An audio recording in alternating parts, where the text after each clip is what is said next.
The second thing is وَنُصِرْتُ بِالرُّعْبِ. نُصِرْتُ بِالرُّعْبِ. This means that, this is this is something which is an example of what he had said before. Nusirtu bil-ru'b is an example of Jawamil Kalim.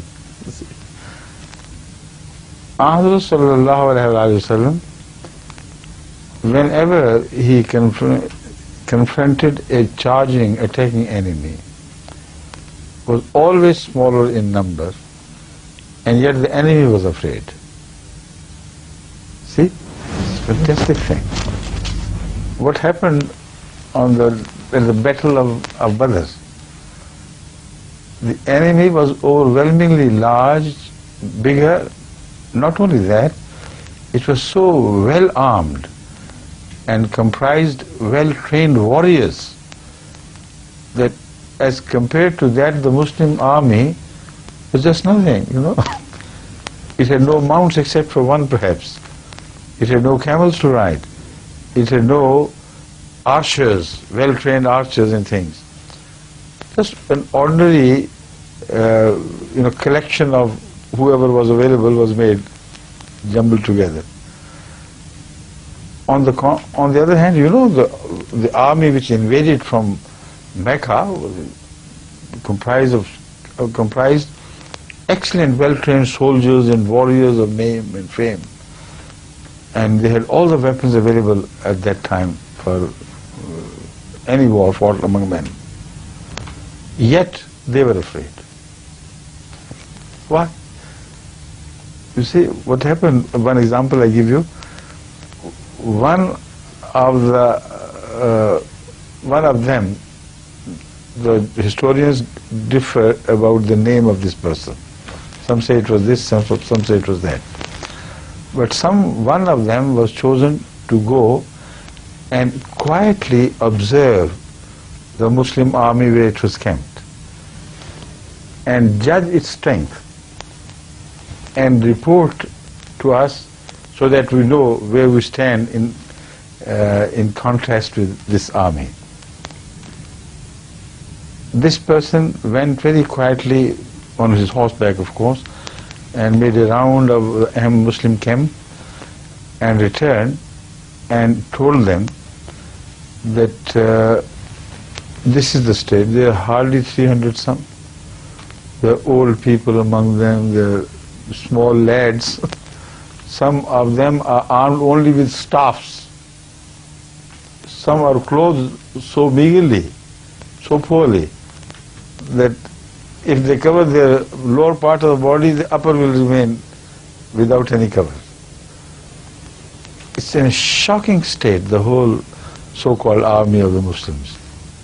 Poor people, small in number, not well attired, not well equipped with arms. And when he related all this, the Meccans were almost jubilant.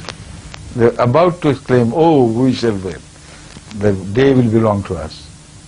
But then this man said, "I must tell you one more thing. They will win and you will be defeated."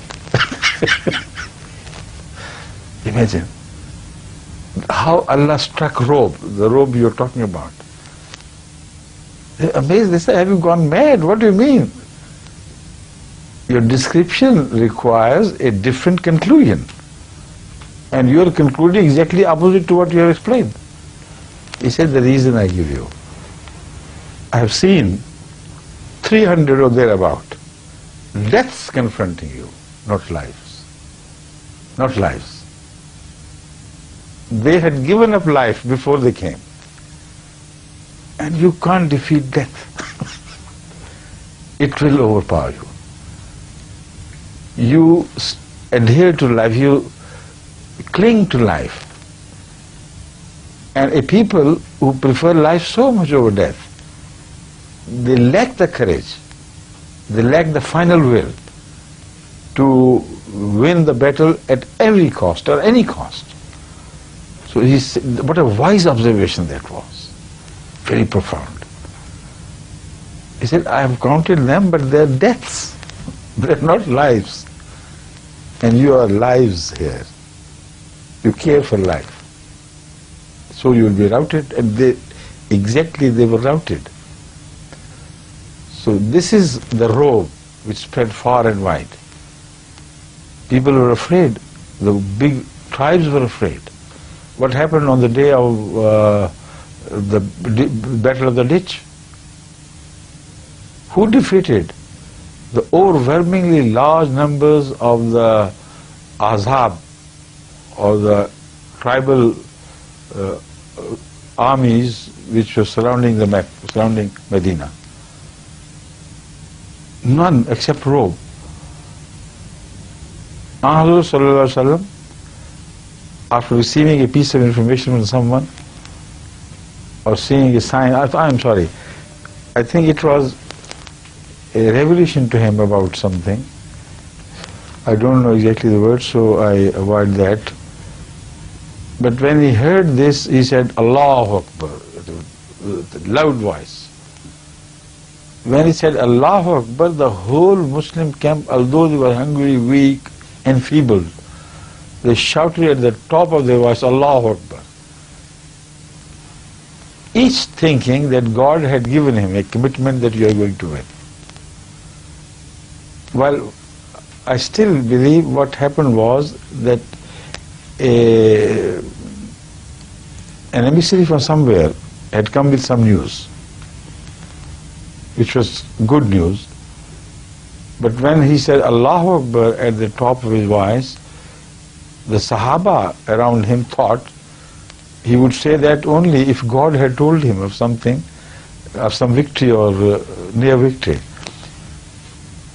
This was heard at night, this Allahu Akbar, the shout of Allahu Akbar by the enemies.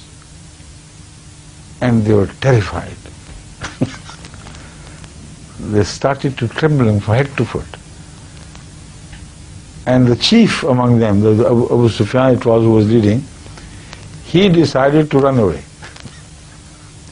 Now, this was further, this fear was further abetted by a so-called accident, which I believe was a design from Allah. As they heard this Allahu Akbar, suddenly the wind became alive and was, the first gusts reaching the camp of the enemy indicated that the storm was coming from behind. And they were worried about the storm. When the light of their central camp, where they kept the light alive all the time, because many among them worshipped fire, that light was put out because of this sudden wind. So Allahu Akbar from that side, they're witnessing the light to have been put out, struck such panic among them that Abu Sufyan decided to ride his camel and just run away. And he forgot to release the string, the rope which was binding the feet of the camel with something, so that it could not run away. The camel was bound with the help of a string or something to some post, and he forgot to release that, and the camel would not move, and he would go on striking. It struck more panic. And the whole camp started running away in panic, as if an overwhelmingly powerful enemy had overtaken them and they were going to destroy them.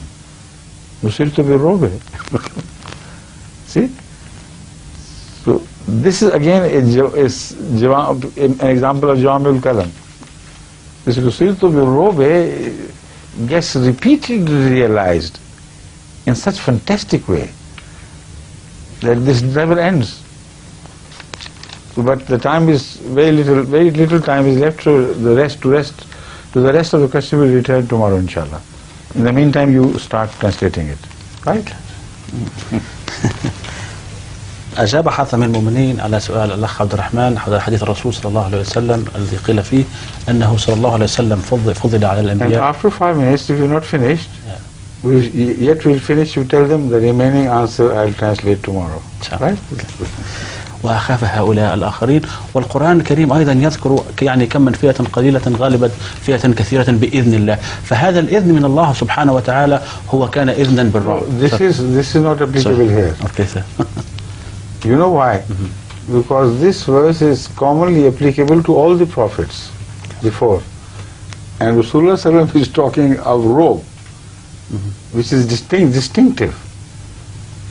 It happened before that the army of Talut, for instance, conquered the army of Jalut, despite it being small, but not because of robe. They fought it out and God helped them. This help always comes from God to all His servants and all the prophets, of course. So here the robe is a very special thing, which was specifically bestowed upon Ahmad sallallahu alaihi wasallam and his